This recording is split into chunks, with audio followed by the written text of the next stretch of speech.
Heard around the world by everybody and their mama. The Jesse Lee Peterson Radio Show. I have with me a very interesting guest.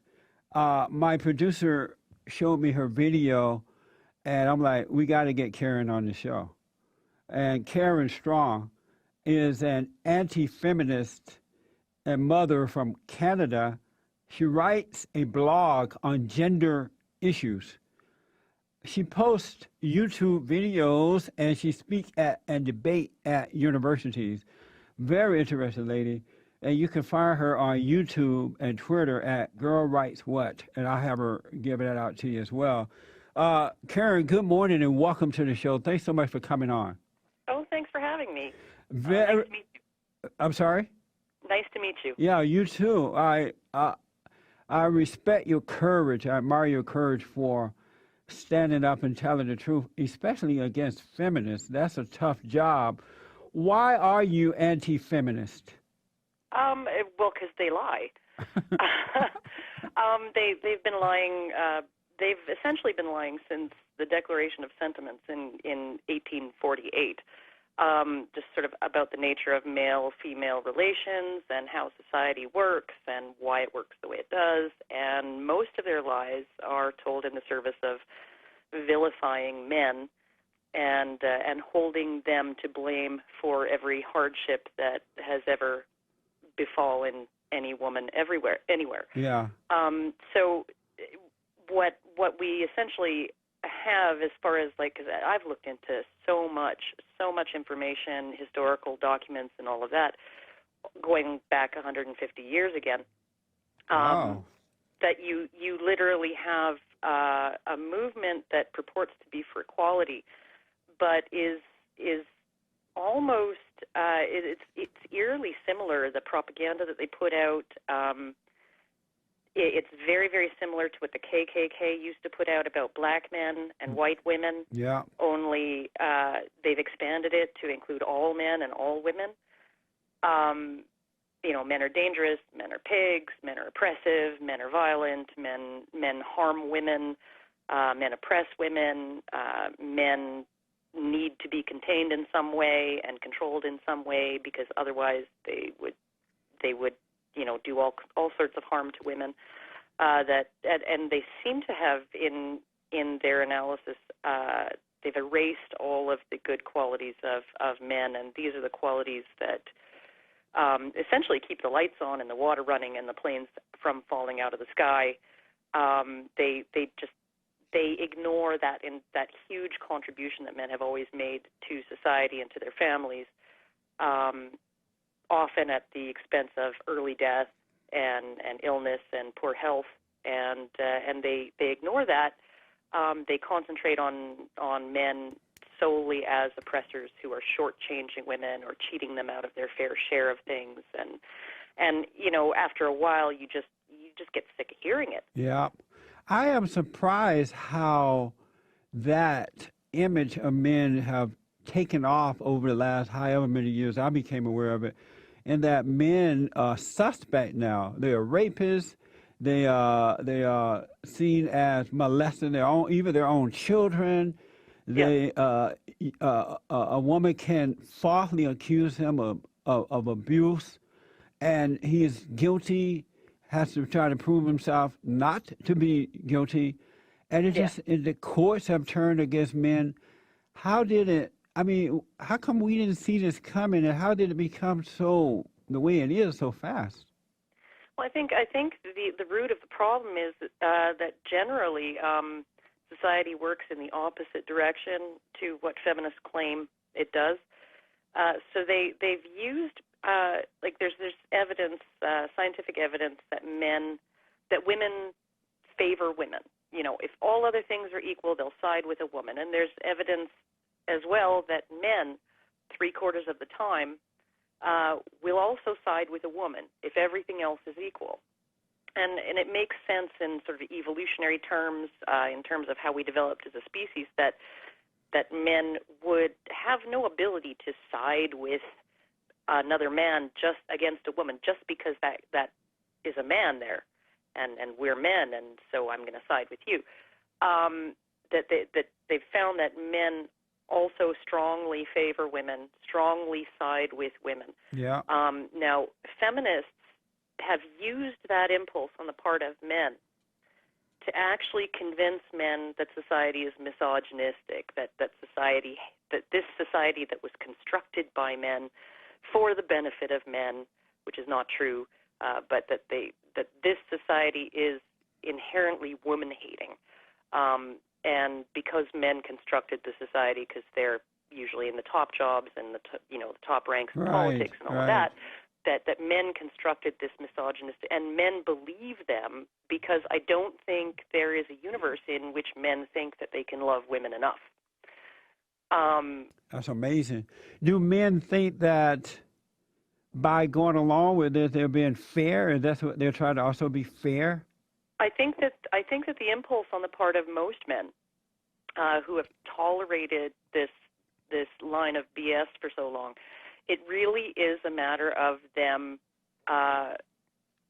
sort of sitting back and taking women's complaints seriously, because that's what men tend to do. Yeah. And just sort of saying, well, okay, that sort of sounds fair, and and we should do this. I mean, even if it costs men their due process rights and stuff like that, we should do this because we love women that much. We want to protect them that much.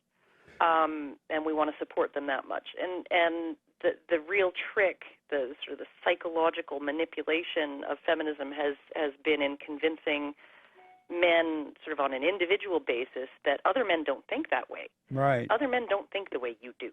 Yeah. Right? You love women and you want to protect and support women and you want women to be treated as equally valuable in society, but other men don't think that way. And when the reality is that most men think that way, that the few men out there who actually do hate women often have had experiences that led them to think that way. Yeah. They weren't born that way. That's it wasn't right. society that convinced them of that. It was an abusive mother, or a female pedophile in their past, or whatever. So, I mean, you really have to go out of your way to teach men to hate women. Absolutely. I work with men, have worked with men now for the last 20-something years. And a lot of men are starting to be angry about this because they feel so helpless.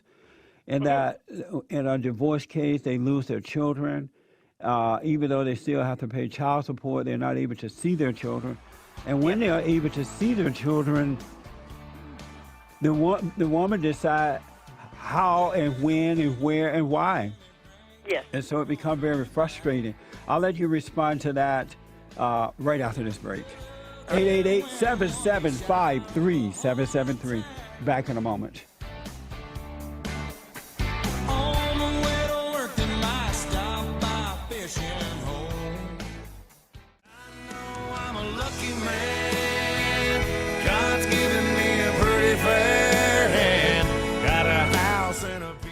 I am talking to Karen Straughan, and she's anti-feminist and a mother from Canada. You got to see her YouTube videos and follow her on Twitter. I played some of her videos, YouTube videos here on the show, I believe about a week or so ago now, I can't remember. And Karen, tell the folks how to get to your YouTube videos and how to follow you. Well, you can just search my name, Karen Straughan, Straughan, or the handle "Girl Writes What," writing as in writing a book, not rights as in people's rights. That it's pretty easy to find me now. Yeah. My mom Googles my name every now and then just to see what's what, and she finds lots and lots of stuff. So I'm glad. yeah. I want to just a little bit about you. Were you always anti-feminist? I was always a non-feminist, even when I was little. Mm-hmm. Even when I was quite young, because most of their claims seem to completely, they just seem to be at complete odds with my experience of, I was a tomboy, my best friends growing up were boys, my parents were very much shared the power in their relationship and worked as a team, and I don't think I ever even heard one of them tell the other to shut up, even though they did have their disagreements at times. Right. And so, I mean, like, I was raised in this absurdly peaceful and loving and wonderful household where everybody cooperated, and you know, growing up with boys and knowing how they are and understanding why they do the things that they do. Right. That the whole idea of things like domestic violence against women, you know, men beating their wives, being socially tolerated in our society, just seemed completely to defy all of my experience, even from a very young age, right? Yep, I understand that. And then after a while, I just sort of, when I started to investigate their claims further, and when I realized how deeply entrenched in, you know, sort of our government and our social and our legal institutions, this idea of men as oppressors and violence against women being tolerated, it's got its hooks in everything, right? Feminist hypotheses, you know, they're being used to train police and judges and to tinker with legislation and to you know, enact public policy, and it's being used in social work and, you know, guardians ad litem, friends of the court, they're all trained by feminists, according to feminist theories about gender. So, I mean, you look at how deep it goes into everything and how many people end up seriously harmed by that. That was when I realized that was when I decided not only that now I'm not just a non-feminist, I am against these people. And and that was when I decided to really start talking about it. Good for you. You know, when I see your videos, I believe I read somewhere that you have been married before, you have a couple of kids, you're divorced right now, and you have like short haircut, you look tough. One would think by looking at you that you are a feminist. Do a lot of people misread you in that way? I get the occasional comment on one of my videos because I do sometimes title them somewhat ambiguously or sarcastically. So, you know, I have a video called "I'm a Sexy Woman, So Stop Objectifying Me." and because of the title, and then people look at the thumbnail and they see the short hair and they assume that I'm a femme, and they won't even watch it. They'll just come in and do a drive-by nasty comment calling me a feminazi or something like that, and then other people, you know, respond to that comment going, "Dude, did you even watch the video, right? Yeah. Now you just look dumb." But yeah, so I get a little bit of that, and I think that part of a part of why I don't get quite as much hassle online. I don't get a whole lot of really nasty stuff, at least not to my face, from feminists. I don't get a ton of that. I think part of it is that they don't know what to do with someone who looks like me and holds the position that I have. I can imagine. You know, because I'm black, I am assumed by a lot of blacks to be anti-white, or, you know, black and proud and all that crap. And when they find out that I'm not, I quickly become an akatam, a sellout. Yeah. And so I understand exactly what you mean and what you're saying. Oh, I've had feminists tell me that I have internalized misogyny, or that I must be suffering from Stockholm syndrome. Obviously, my boyfriend beats me and tells me everything that I'm saying. He just tells it to me and then I type it out. I've had them accuse me of having men write my scripts for me. I've had them accuse me of beating my children, of abusing my children, of abusing my boyfriend. That's how it goes. Ill, you know. Yeah, that's right. It's amazing what you have to go through, and it's okay with me. I'm not complaining about it, but what you have to go through when you stand up for what is right, when you stand for truth. The attacks are amazing. Yeah, they can be. I think that any man who talks about feminism in a negative light is going to take much more heat than I do. Yes. just because he's a man and he's presumed to be speaking in self-interest and from a position of privilege and as an oppressor who wants to continue to keep women in their place, chained to their stoves and making sandwiches and popping out babies and all of this other stuff, right? And then they look at me, and here I am. I'm a working class person.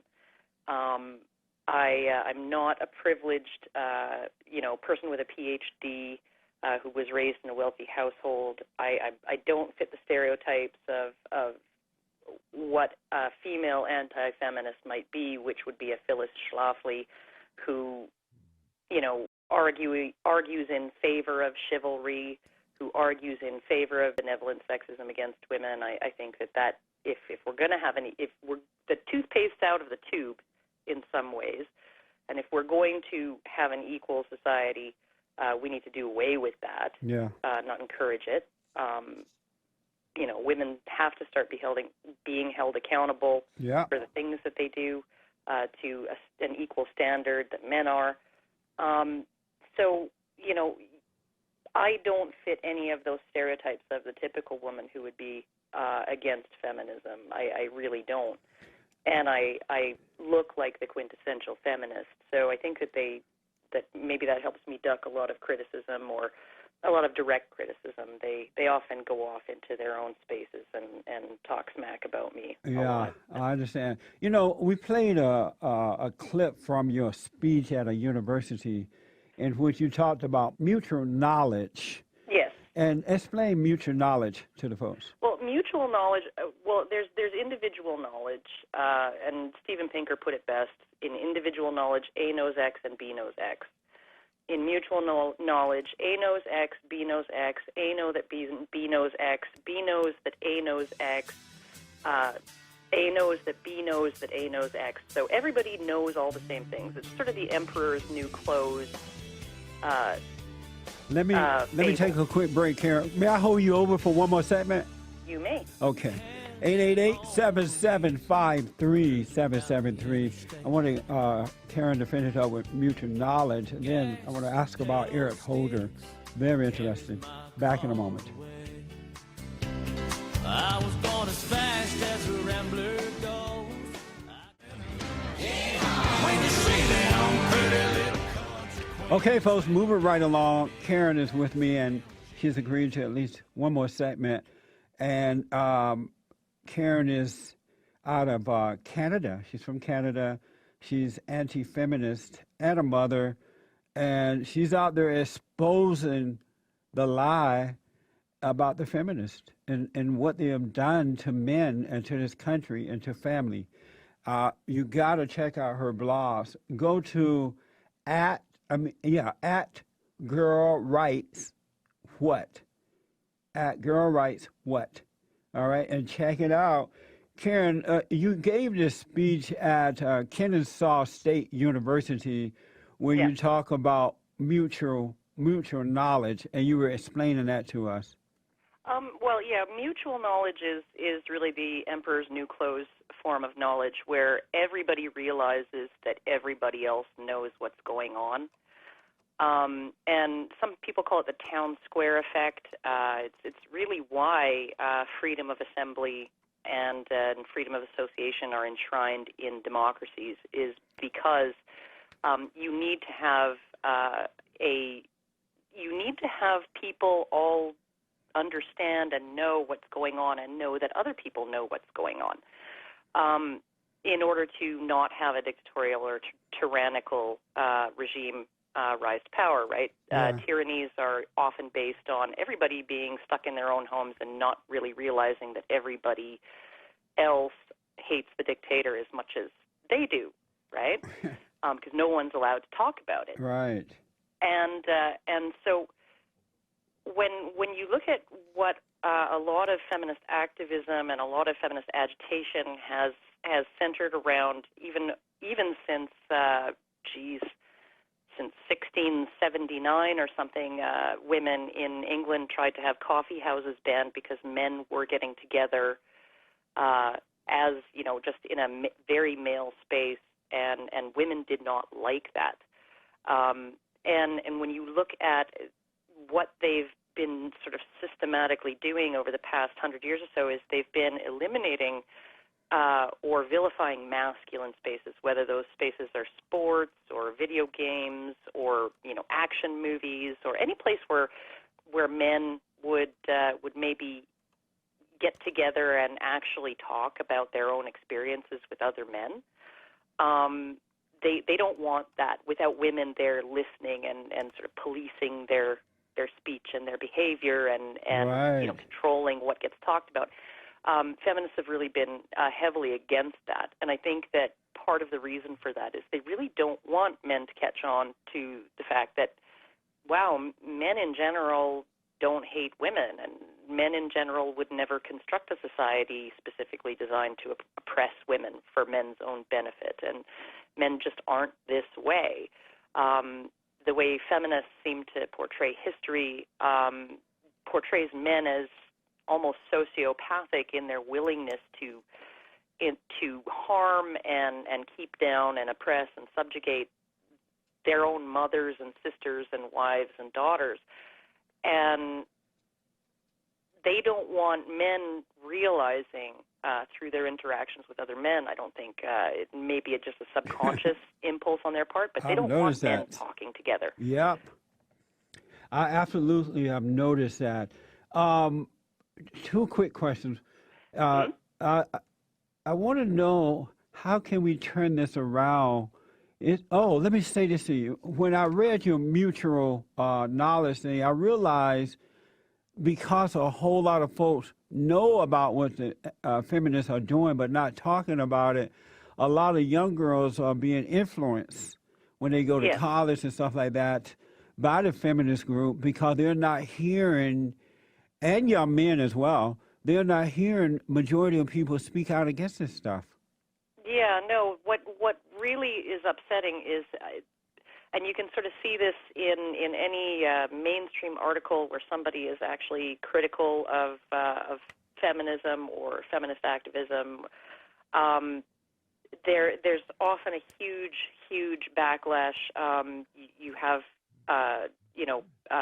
James Taranto of, I think, the Washington Post or Wall Street Journal, I believe it is. He was, they called for him to be fired because he dared to suggest that, if two people are, equally willingly drink alcohol and they are equally drunk and they make an equal decision to have sex, why is the man the rapist and the woman a victim? The only reason that you could come to that conclusion is sexism. And he had a petition started by, the National Organization for Women started a petition to get him fired from his job. Amazing. And there are people who have been fired from their jobs writing. Bill Frezza got fired from Forbes, and his article got taken down. And you really have this. They have to get out the big guns now to try and prevent the spread of these ideas that threaten their worldview and threaten their hold on legislative and political power and all of this other stuff, right? They let George Will go. He worked for the St. Louis Post-Dispatch, and he wrote a story about women, and they let him go as well.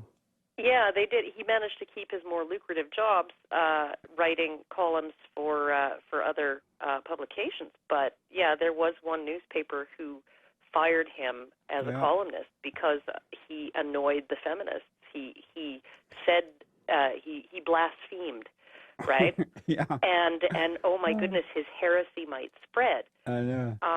Other people might actually start to think about what they're being told by feminists and actually critically analyze it, and we can't have that. He called out Obama lie about rape statistics on college campuses, and they didn't like that at all.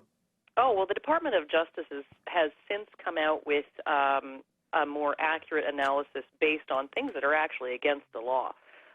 Most of these statistics around rates of rape and rates of sexual assault, a lot of them are based on things that would not be considered against the law in any jurisdiction. Yeah. And, like attempted forced kissing. So leaning over and trying to kiss your date, and she's like, yeah, no, I don't want that.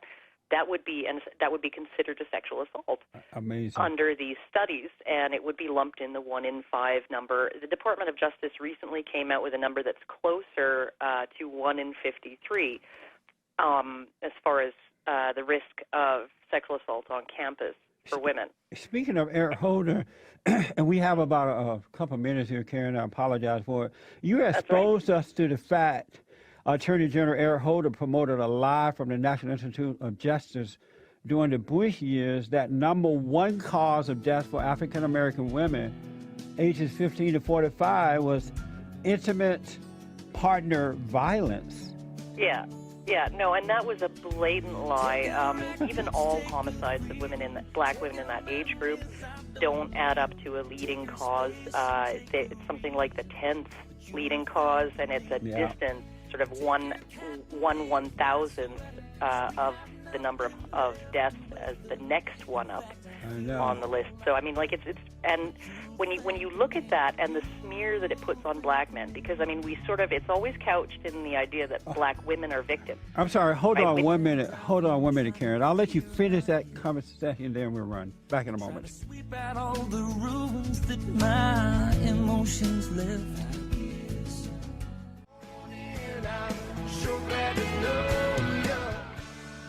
All right, folks, I can't seem to let Karen go here. It's so interesting, so true.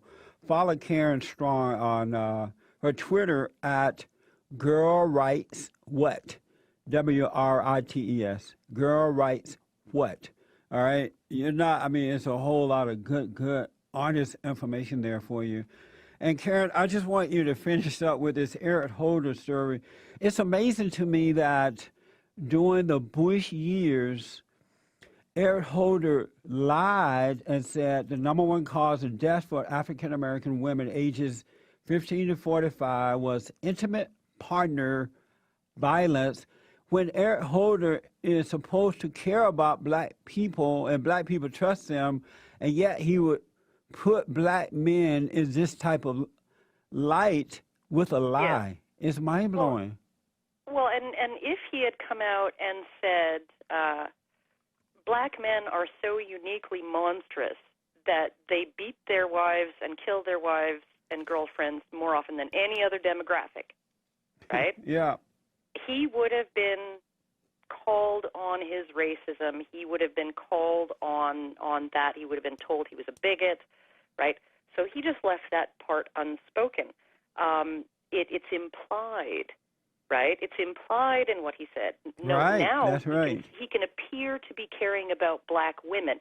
I'm caring about black people because see how much I care about black women who are killed by their intimate partners, at this falsely exaggerated, blatantly, manufactured rate that I just pulled out of my behind and then, used in a speech, right? That the implication is there, but because it wasn't outwardly stated, he got away with it, and he got away with it for years. That speech was posted on the U.S.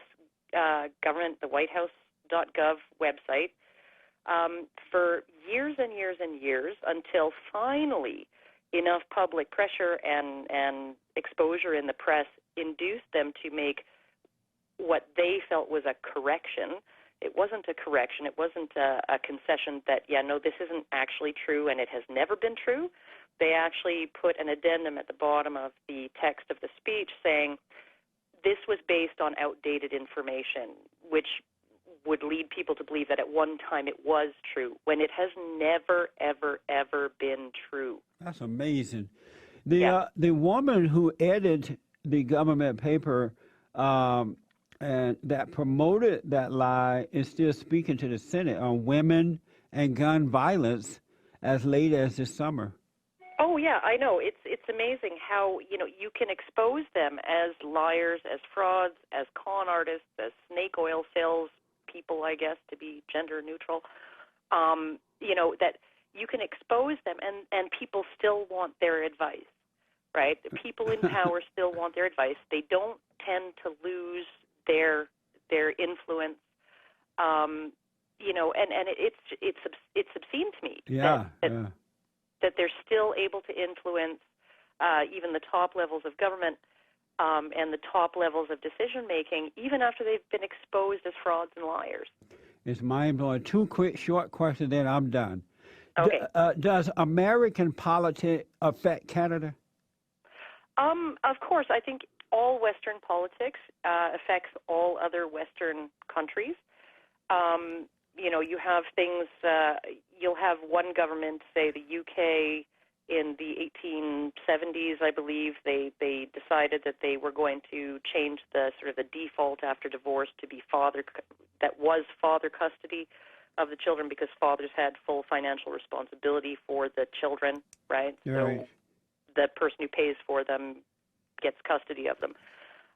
They changed that in the UK to default mother custody, kept the bill on dad, so dad still had to pay, but mom's got custody.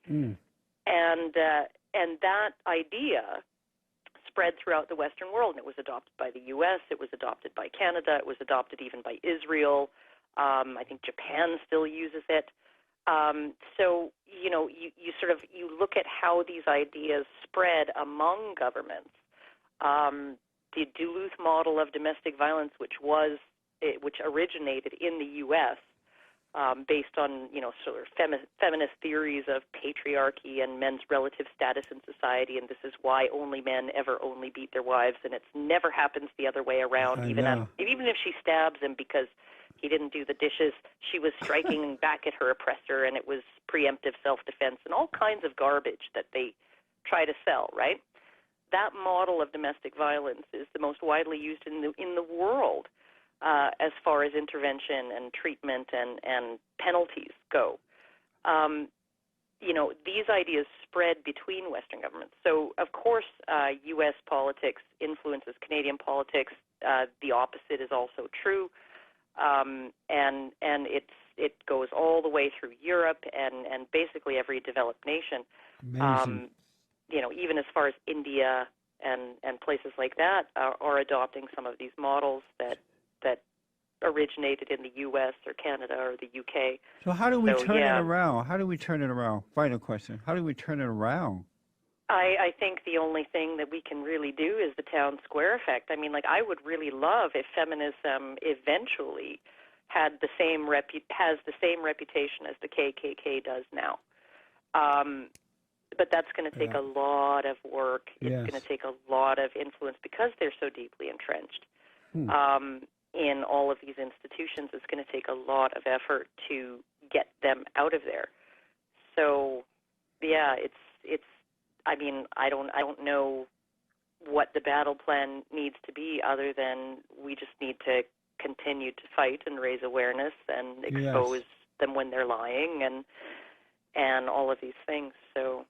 Well, Karen, our prayers are with you. I really appreciate you being out there and, keep up the good work, and I am glad to know you. Oh, thank you so much. Me too. It was really nice being here, and thanks for having me. Yes, and we definitely will be talking again. God bless you for what you're doing. You too. All right. Thank you, Karen. Okay, quick break. Back in a moment. That was something else. James, you are something else. James, the producer, found Karen. Back in a moment.